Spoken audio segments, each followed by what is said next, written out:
When playing Ultimate Iron Man mode, there are a lot of challenges that you need to overcome. However, because Ultimate Iron Man is not an official game mode in Runescape 3, a lot of those challenges get exacerbated for us.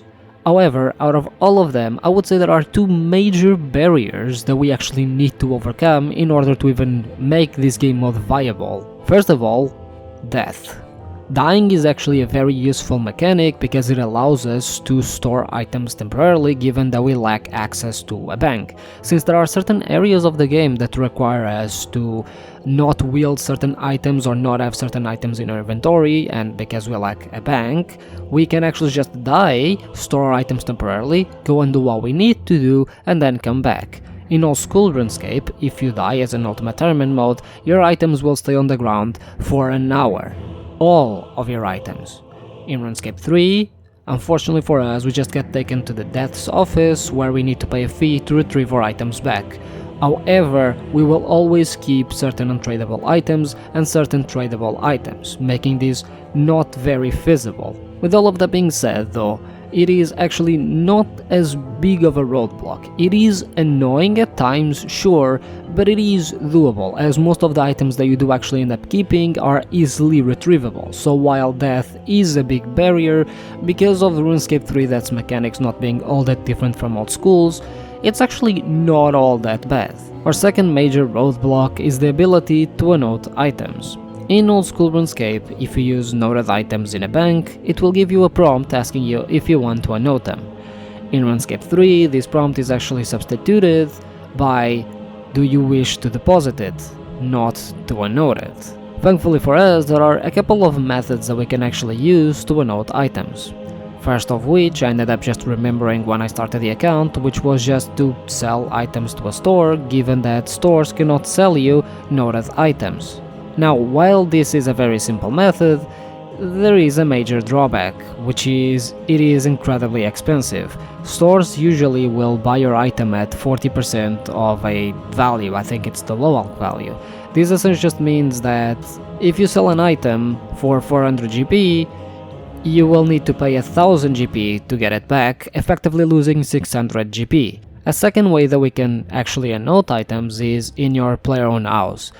Player-owned houses have the ability to have servants. These servants have a whole host of different options, and some of them are common through all of the servants. Some of these options include, for example, being able to fetch planks from your bank so you can train construction more effectively. However, one of these options is if you use a noted item in your servant, they will go to the bank and unnote the item for you. However, there is also a pretty big drawback, which is the fastest servant takes 9 seconds to go to the bank. So every type of item that you want to unnote, it will take 9 seconds for him to come back. Now, while these two ways are pretty decent and they do their job, I'm not exactly happy. So I tried really hard to find a better way of unnoting items, a different way, and our answer might lie in the most unlikeliest of places.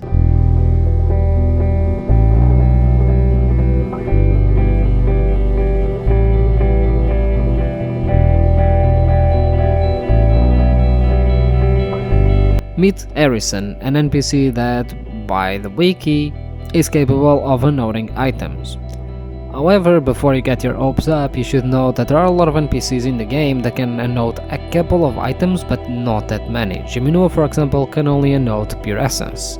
It might be the same case for Harrison. Now, why am I saying that it might be the same case? Purely because it's next to the Chaos Altar, so chances are he might be only able to unnote bones.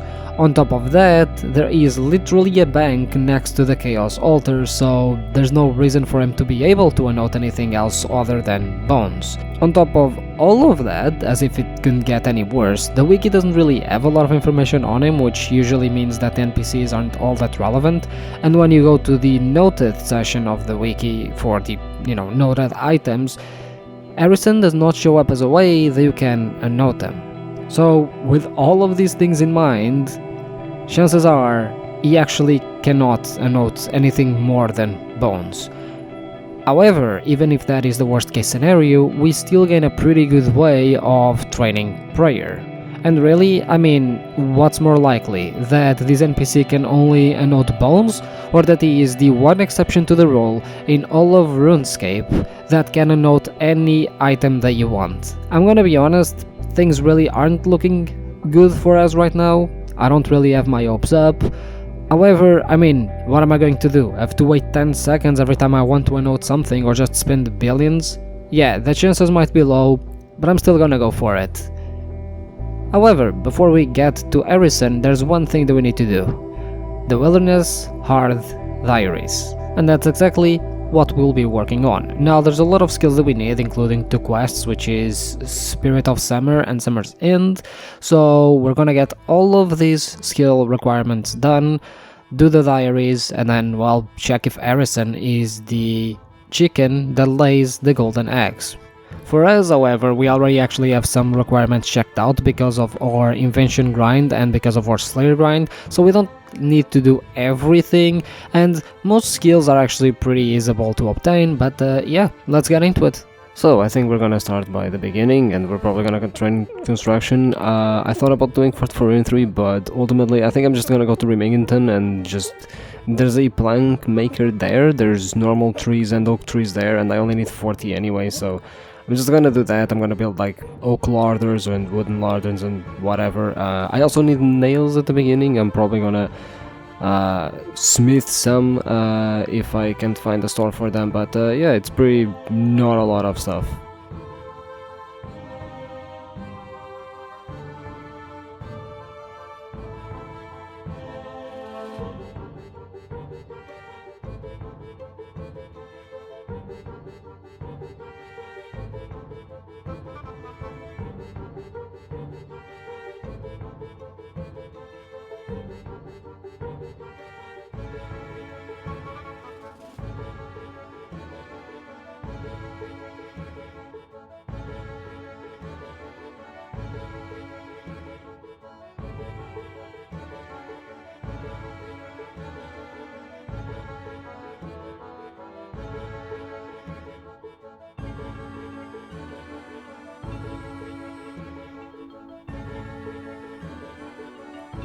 Hey, there we go, we got 40 wood cutting, so we can change our hatchet to an eddy one.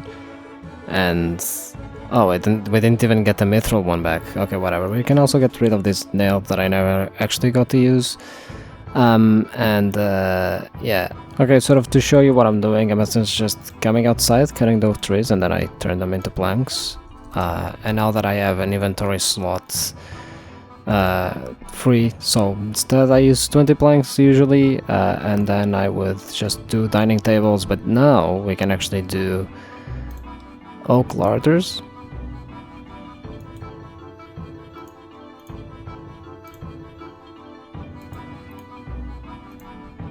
And then we can use the other 6 to make carved oak tables.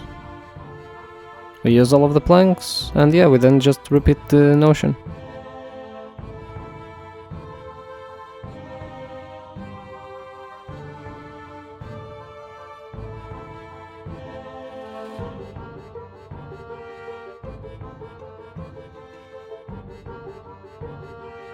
And there we go, we got 40 construction, so that's 1 skill down. Okay, so that didn't actually take us too long. It was fairly quick, but now the second skill on the list is farming. Now, I could do POF, however, I worked so hard to get my drop cleaners, and I'm gonna need a herblore anyway, so what I'm gonna do is actually I'm gonna kill monsters and use drop cleaners. I don't need super high levels either, at most I need 57 farming I think, and 65 herblore, so it's like, you know, 400k XP. Should be decent, so I'm gonna go to the trolls in Brimhaven, or not Brimhaven, in Berthorpe, the level 1 ones, to get like 30 farming maybe. And then I'm gonna buy myself some death runes, runes, a slayer staff, and I'm gonna slayer dart 2 wraths.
Oh, there we go, 57 farming. That is another requirement down. And yeah, there we go. Now, honestly, I tried Turoths and I tried a lot of monsters, and I realized that I just didn't have the combat level for Turoths, and neither the farming level, so I ended up staying here at these level 1 trolls.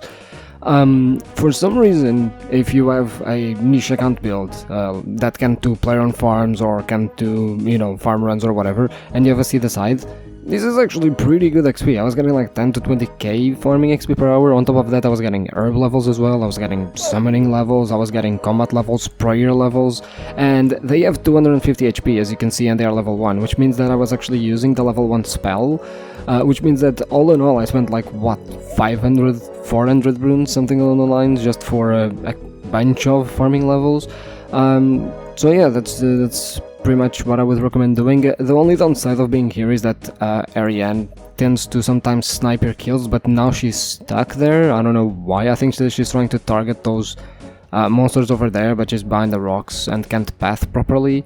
But yeah, I mean, look, these are super... you can mostly one-shot them, so you just kill them. There's a bunch of them, so the respawn is also pretty fast. So yeah, honestly, they're pretty good for a low-level training method if you want to use the see the scythe. Now, I think I'm gonna go to Herblore, so sort of keeping the same vein of using the see the scythe. Now I'm gonna use the herbicide. I don't need 57, I actually need 65 herbs, so I'm gonna just try a bunch of monsters and come back with whatever monster I decided.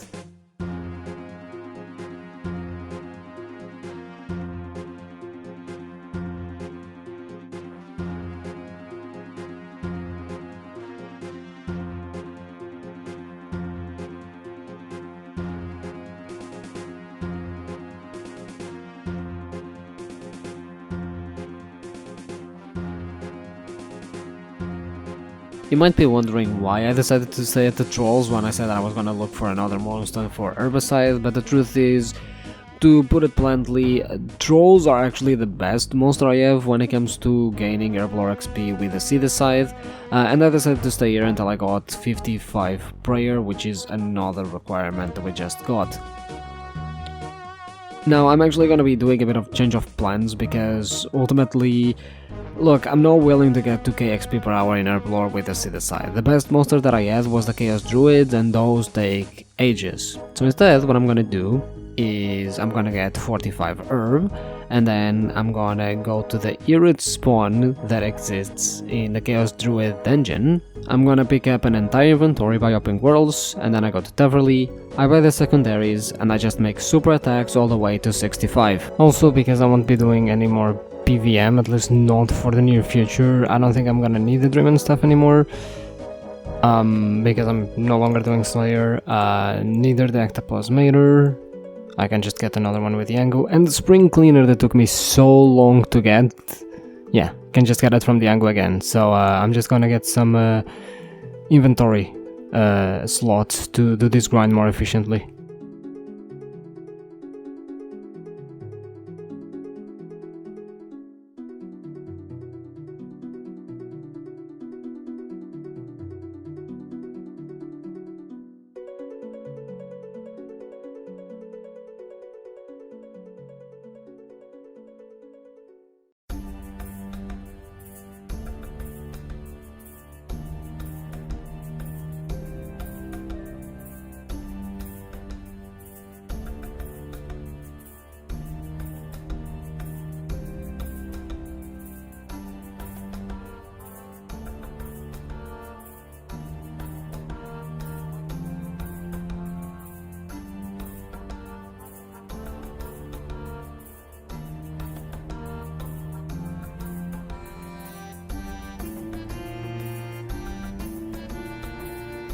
Okay, 65. That actually wasn't as bad as I thought it was going to be.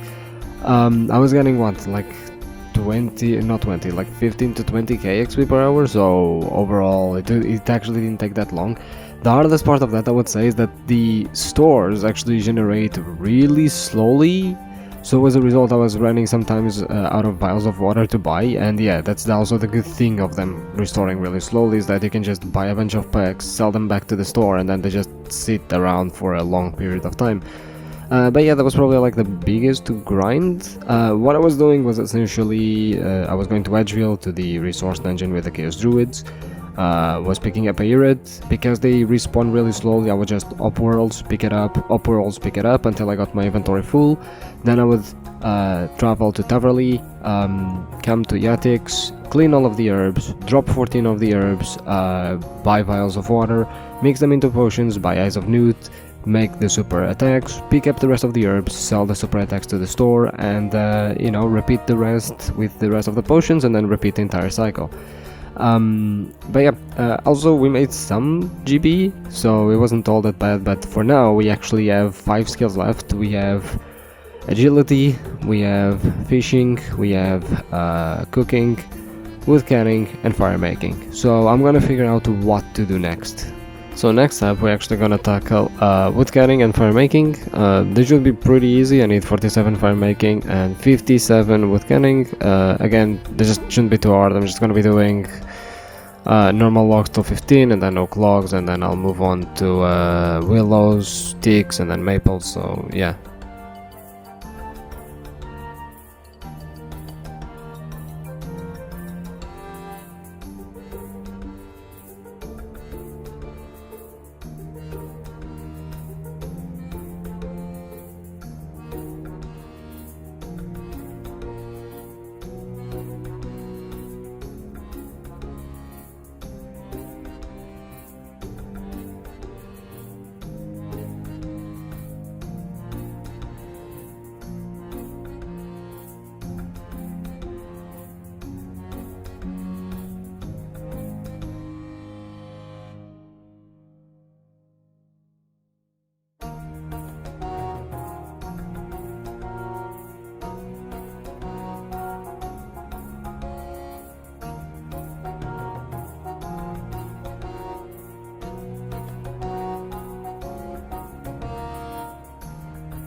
Okay, so now that we're done with cutting and fire making, we have 4 skills remaining, and obviously the next one that I'm gonna do is gonna be fishing.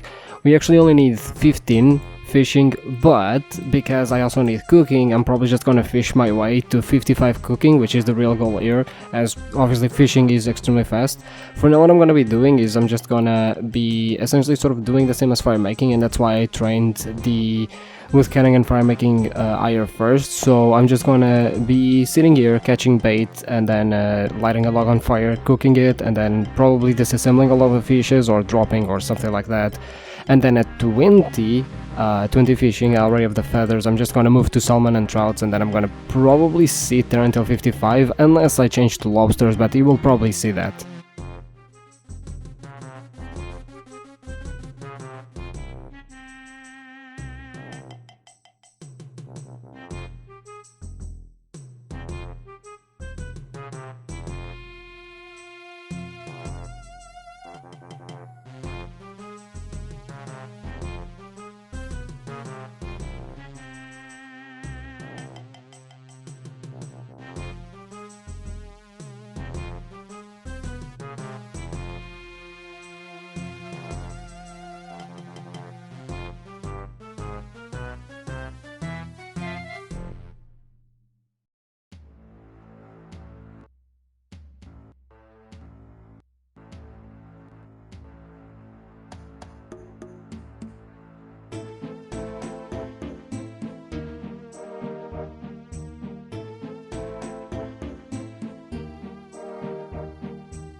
Right, and then with that, we have 2 skills left. Let's just go to. Okay, so with that, we have 2 skills left. We have Enter, which we only need 67, so it should be pretty easy. And Agility. I'm gonna go for Enter, we only need like 4 levels, and I'm gonna just do Red Salamanders, disassemble them for some components that I might need in the future, and yeah, it shouldn't take too long.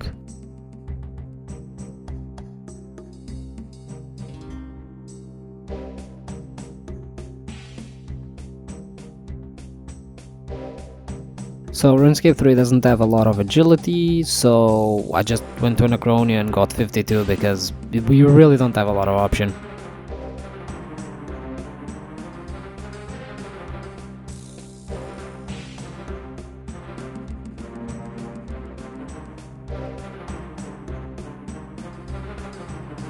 And with that, we have all of the levels required to do the achievement diaries. But first, before we get into them, we need to do some quests. And besides the 2 quests that are required for us to do, I'm also going to be doing the waterfall quest.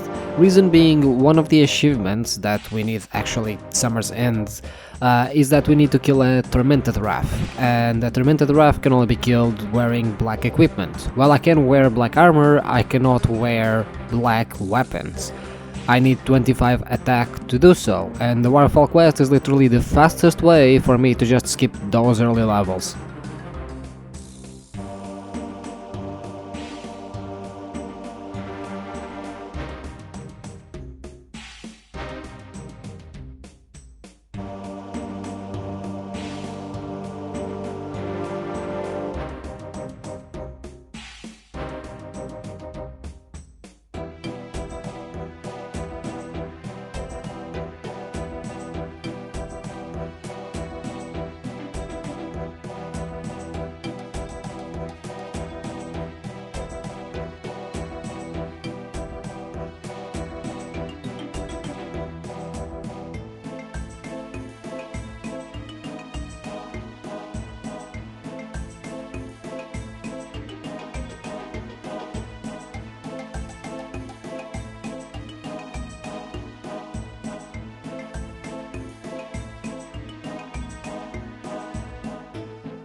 Okay, so the moment of truth has arrived. It's time to test it out. And I realize that I don't have any noted items in my inventory. And since it's not actually as easy for me to get noted items on this account, I'm gonna open an exception and go on my main just so we can actually test this out because I'm way too excited. So, does he unnote bones?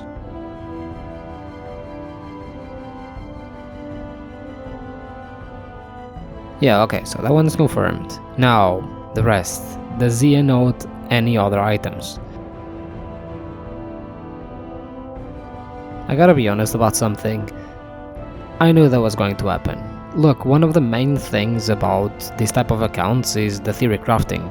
For months I have known that this NPC could actually unnote items. I came across it when I was dealing with the Diaries on my main, so I have known for quite a while it was capable of doing that. All of the entire thing at the beginning of my ops not being up was really just, you know, a setup to tell a nice story. However, how can I call this such a massive discovery that changes everything? I mean, cool, you have a cheaper and I guess instantaneous way of unnoting items. Cool, what's the big deal about it? Well, throughout this entire thing, I have been talking about noted items as if I was talking about tradable noting items. However, untradable items are different. Shops don't buy untradable items, they're untradable, and your butler can also not unnote untradable items. So when it comes to items like overloads, for example, you have two options. Either you carry all of the tradable ingredients in your inventory so you can unnote them every time you want to make an overload, or you open an exception where you can use the bank to unnote overloads. But what if Harrison could also unnote untradable items? This right here is the massive discovery. This right here is what changes everything. In fact, I have tried a lot of items, and Harrison, if it's a noted item, he can just unnote it for you. Any item, be it overloads, weirdly dosed potion, tradable items, it doesn't matter. If it's notable, he can also unnote it for you. This right here, it's such a massive discovery because essentially it allows us to play the game as if we were just a Ultimate Iron Man in old school, with no differences when it comes to unnoting items. However, you still might not be convinced. At the end of the day, you're in the wilderness, it's dangerous. Except it isn't.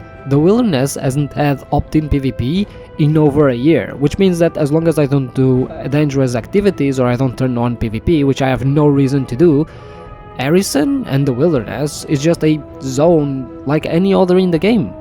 Which means that I can use Harrison as much as I want and as freely as I want. We can play this account just as a normal UIM as much as we want right now. Our account is actually now entirely set up to finally start playing this game. And with that, phase 1 comes to an end.